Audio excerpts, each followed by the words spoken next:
Dear students, मैं doctor C L Verma, associate professor, department of zoology, government Lohia college Churu, Rajasthan. आज का अपना टॉपिक है मोड ऑफ स्पेसिएशन और टाइप ऑफ स्पेसिएशन। पिछले वीडियो के अंदर अपन ने स्पेसिएशन के बारे में इंट्रोडक्शन जाना था और स्पेसिएशन क्या होता है, formation of a new species from pre existing species. पहले से जितने भी उपस्थित स्पीशीज है उन स्पीशीज से नई जाति का बनना क्या कहलाता है, स्पेसिएशन कहलाता है। और उस स्पेसिएशन के लिए अपन ने बेसिक कंसेप्ट में 3 चीजें बताई थी कि कभी जब भी स्पेसिएशन होता है सबसे पहले पॉपुलेशन का आइसोलेशन होना जरूरी है। उस पॉपुलेशन का ये आइसोलेशन होना जरूरी है, यानी जीन पूल का आइसोलेशन होना जरूरी है। पॉपुलेशन के आइसोलेशन के बाद में डाइवर्जेंस ऑफ जेनेटिक ट्रेट्स, जो जेनेटिक ट्रेट्स है उनका डाइवर्जेंस होना जरूरी है, क्योंकि जंतु जब आइसोलेट हो चुका है तो जब वो नए इन्वायरमेंट में पहुंचा है तो वहां पे उस इन्वायरमेंट में अपने आप को ढालने के लिए उसमें जेनेटिक चेंजेस आने जरूरी होते हैं। और वो जेनेटिक चेंजेस हैं वो धीरे धीरे एक्यूमुलेट होते जाते हैं और जंतु इतना डिफरेंट हो जाता है कि वो रिप्रोडक्टिवली आइसोलेट हो जाता है। थर्ड स्टेप क्या है, रिप्रोडक्टिवली आइसोलेशन होना जरूरी है। तो ये 3 स्टेप है। फर्स्ट है वो आइसोलेशन ऑफ पॉपुलेशन, सेकेंड है डाइवर्जेंस ऑफ जेनेटिक ट्रेट्स और थर्ड है रिप्रोडक्टिव आइसोलेशन। तभी इवोल्यूशन या तभी स्पीशीज या स्पेसिएशन है वो संभव है। यहां पर आज जो अपन पढ़ेंगे वो क्या है, मोड ऑफ स्पेसिएशन है। क्या कि कुछ वैज्ञानिक, 2 वैज्ञानिक है, मेयर 1963 और एंडलर 1977। इन्होंने क्या किया कि मोड ऑफ स्पेसिएशन दिया है, पॉसिबल मोड दिए, 3 प्रकार के इन्होंने मोड्स दिए हैं कि किस प्रकार है वो स्पेसिएशन संभव है। पहला लिखा है फाइलेटिक ट्रांसफॉर्मेशन।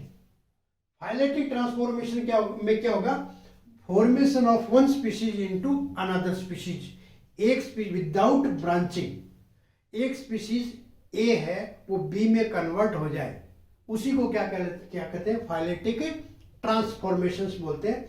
जिसमें क्या होगा, ये स्पीशीज ए है वो बी में कन्वर्ट होगी, साइड में कोई ब्रांचेज नहीं है, साइड में इस प्रकार से कोई ब्रांच नहीं है, केवल ए है वो बी में कन्वर्ट होगी, ना तो ए के कोई भी मेंबर बचा है, सारे के सारे ए के मेंबर किस में कन्वर्ट हो गए, बी के अंदर। उसी को अपन क्या कहते हैं, फाइलेटिक ट्रांसफॉर्मेशंस।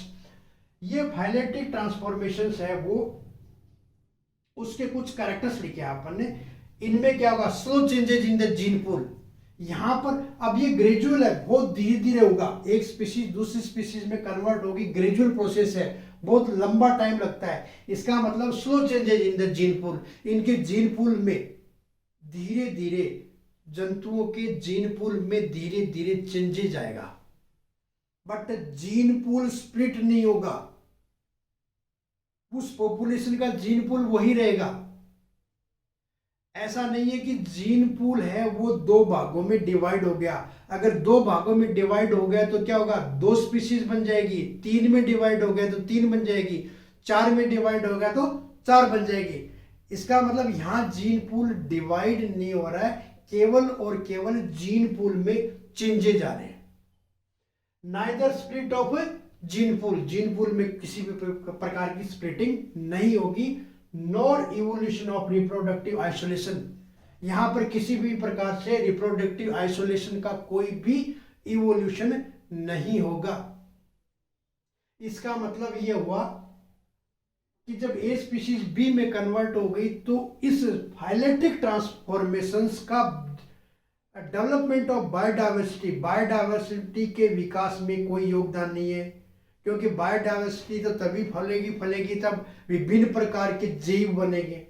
यहां तो ए था वो बी में कन्वर्ट हो गया, इसका मतलब इसका डाइवर्सिटी के अंदर कोई भी रोल, बायोलॉजिकल डाइवर्सिटी के अंदर कोई भी रोल इसका नहीं होता है फाइलेटिक ट्रांसफॉर्मेशन का। अब ये होता कैसे है, changes in the genetic pool. Genetic pool में चेंज जरूर होगा, ये अपने पहले ही बताया था। वो कैसे होगा, changes in gene frequency, gene frequency में चेंज आएगा, तभी हार्डी वीन वर्ग लॉ के अनुसार है वो, जीन फ्रीक्वेंसी में चेंज आएगा तो इवोल्यूशन होगा। तो वो कैसे होगा, क्रोमोसोमल इन्वर्जन्स की वजह से होगा, क्रोमोसोमल इन्वर्जन्स की वजह से होगा। एक क्रोमोसोम ABCDEF है, अगर इसमें आगे वाली तीनों जीन्स अगर उल्टे क्रम में लग जाए तो उसी को अपन क्या बोलते हैं, इन्वर्जन। इसका मतलब वो जो इन्वर्जन हुआ है वो सेम उसी जंतु के क्रोमोसोम में हुआ है, इन्वर्जन, या फिर structural changes in the chromosomes, chromosome की संरचना में चेंज हो जाए, स्ट्रक्चर में अगर चेंज हो जाए तो वो क्या है, इन दो की वजह से क्या होगा, यहां पर जीन पूल के अंदर है वो चेंज आएगा। एक एग्जांपल है पेपर्ड मोथ। पेपर्ड मोथ एक कीट है, मोथ है ये, और ये पेपर्ड मोथ है वो लाइट कलर की थी, कोई समय है वो इंग्लैंड में पाई जाती थी, लाइट कलर की मोथ। जब इंग्लैंड के अंदर औद्योगिकरण हुआ, इंडस्ट्रियलाइजेशन हुआ, तो वहाँ के एरिया के अंदर है वो कार्बन है वो काफ़ी मात्रा में पाया जाता था और डस्ट भी काफ़ी उड़ती थी, जिससे प्लांट्स और भवनों की दीवारें हैं वो डस्ट से और कार्बन से है वो ब्लैकिश होने लग गई। जब वो ब्लैकिश होने लगी तो ये पेपर्ड मोथ जो लाइट कलर की है वो आराम से शिकारियों के द्वारा पहचान, क्योंकि वो जब डार्क स्पेस के ऊपर बैठती, वाइट या क्रीम कलर की लाइट कलर की जो मोथ है उसको उसके शिकारी आराम से पहचान लेते थे और उसको खा जाते थे, तो उसको एक खतरा अपना आप को महसूस होने लगा। तो उस मोथ ने क्या किया, धीरे धीरे अपने अंदर नेचुरल सिलेक्शन हुआ। यहाँ पे नेचर ने क्या किया, डार्विन का जो नियम है, नेचर ने क्या किया कि उस पेपर्ड मोथ के अंदर धीरे धीरे क्या हुआ, जीन पूल में उसमें जीन में है वो धीरे धीरे चेंजेस आने शुरू हुए, और वो चेंजेस किस में आया, उसके कलर में। तो जो लाइट कलर की मोथ थी वो ब्लैक कलर में कन्वर्ट हो गई। जब वो ब्लैक कलर में कन्वर्ट होगी तो वहां का ब्लैकिश एरिया है, जब भी उसके ऊपर बैठती तो उसके शिकारी उसको नहीं पहचान पाते।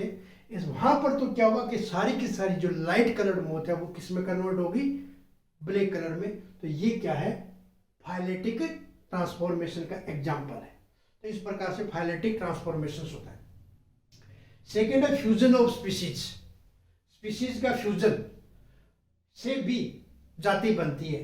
Formation of one species from the fusion of two or more species due to complete break down of reproductive isolation.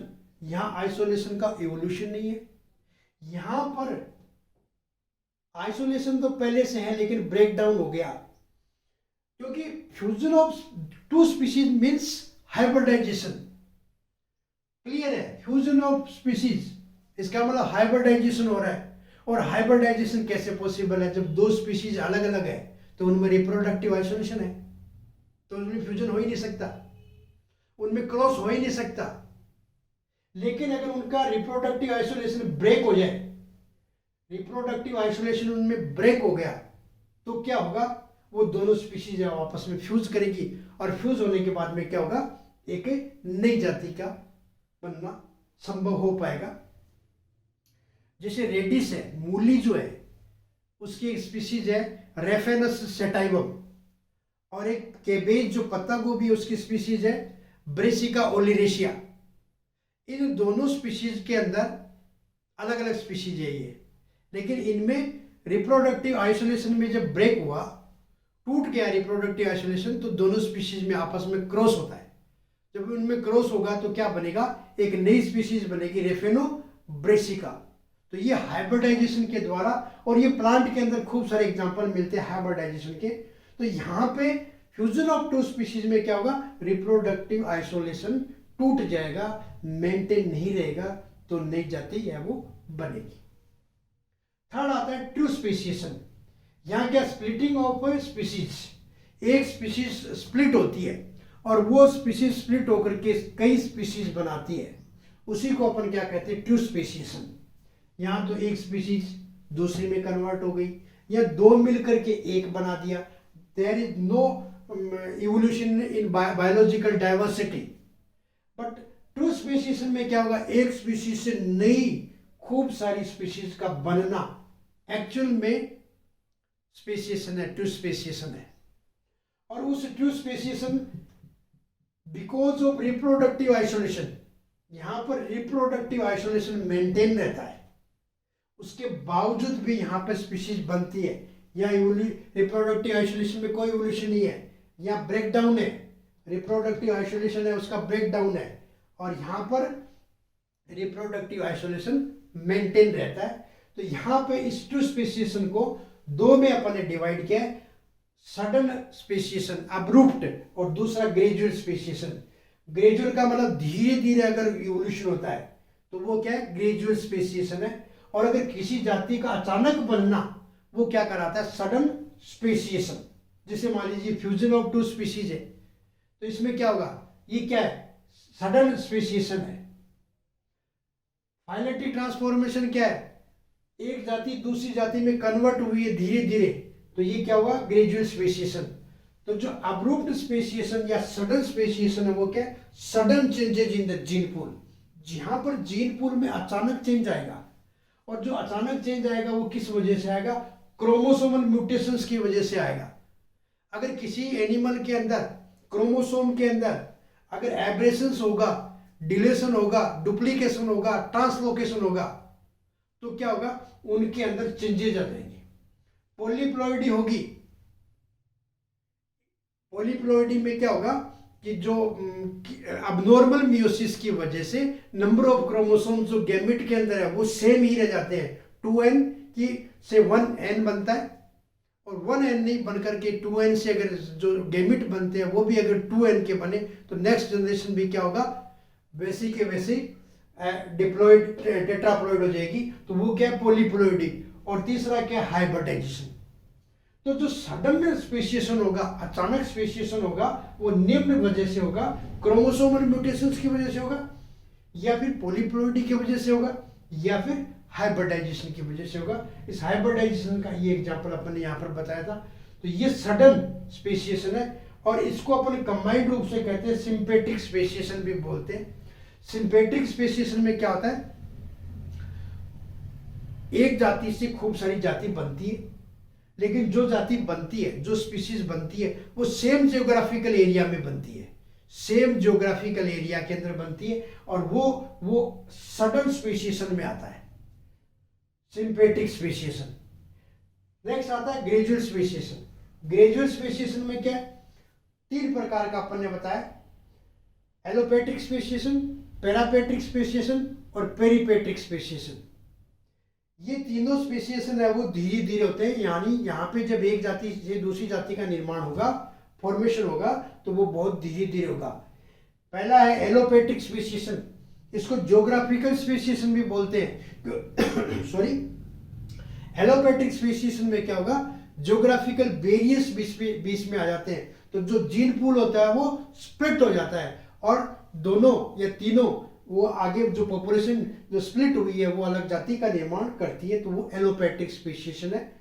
पैरापेट्रिक speciation, parapatric speciation में क्या होगा, एक बड़ी पॉपुलेशन जो लार्ज एरिया के अंदर है, ईस्ट से वेस्ट तक, तो ईस्ट वाले एरिया का क्लाइमेट अलग होगा, वेस्ट वाले का क्लाइमेट अलग होगा। वो अपने क्लाइमेट में अडेप्ट होती है, ये अपने क्लाइमेट में अडेप्ट होती है। धीरे धीरे क्या होगा कि इनमें इतना चेंज आ जाएगा कि ये एक दूसरे से वो इंटरब्रीड नहीं कर सकती है और एक अलग जाति बन जाएगी, तो उसको अपन बोलते हैं पैरापेट्रिक स्पेसिएशन। थर्ड आता है पेरीपेट्रिक स्पेसिएशन। पेरीपेट्रिक स्पेसिएशन का मतलब होता है कि अगर बहुत बड़ा एरिया है तो उसमें जो पेरीफ्री के ऊपर पाई जाने वाली जो स्पीशीज है वो धीरे धीरे आइसोलेट होकर के एक नई स्पीशीज बना देती है। तो इस प्रकार से ये क्या हो गए, types of speciation, allopatric speciation, parapatric speciation, peripatric speciation, और चौथा अपन ने बताया सिंपेट्रिक स्पेसिएशन। ये टाइप्स, ये मोड अपन ने बताए हैं, फाइलेटिक, फ्यूजन और ट्रू स्पेसिएशन। इसी के आधार पर अपन इसको मोड ऑफ स्पेसिएशन और टाइप ऑफ स्पेसिएशन को आप अगर बहुत ज़्यादा अगर डिफ्रेंशिएट करना चाहो तो इनको अपन बहुत अच्छी तरीके से मतलब डिफ्रेंशिएट नहीं कर सकते, बट ये एक तरीके से टाइप्स हो गया, पैटर्न भी बोल सकते हो आप इसको। तो ये अब 4 प्रकार के हो गए, मेन जो स्पेसिएशन है वो 4 प्रकार के हो गए, allopatric speciation, parapatric speciation, peripatric speciation और सिंपेट्रिक स्पेसिएशन, जिसको अपन अलग अलग वीडियो के अंदर पढ़ेंगे। फर्स्ट वीडियो के अंदर अपन पढ़ेंगे एलोपेट्रिक, एक में पढ़ेंगे पैरापेट्रिक और पेरीपेट्रिक, और एक में पढ़ेंगे अपन सिंपेट्रिक स्पेसिएशन है, वो विद एग्जांपल चारों को डिफाइन करेंगे। तो ये मोड है किस प्रकार से स्पेसिएशन होता है, और उसके बाद में अपन ने जितने भी स्पेसिएशन है उनको कंक्लूड कर रखा है टाइप ऑफ स्पेसिएशन में। तो ये उनकी टाइप होगी, फर्स्ट एलोपेट्रिक, सेकंड पैरापेट्रिक, थर्ड पेरिपेट्रिक और फोर्थ हो गया सिंपेटिक स्पेसिएशन। इनका अपन अलग से अध्ययन करेंगे। तो ये था आज का अपना टॉपिक, मोड ऑफ स्पेसिएशन यहाँ पर कंप्लीट होता है। अगर मेरा पढ़ाया हुआ आपको पसंद आता है तो लाइक जरूर कीजिएगा और शेयर करना भी नहीं भूलिएगा, ताकि अन्य विद्यार्थियों को भी वो फायदा मिल सके। थैंक्स।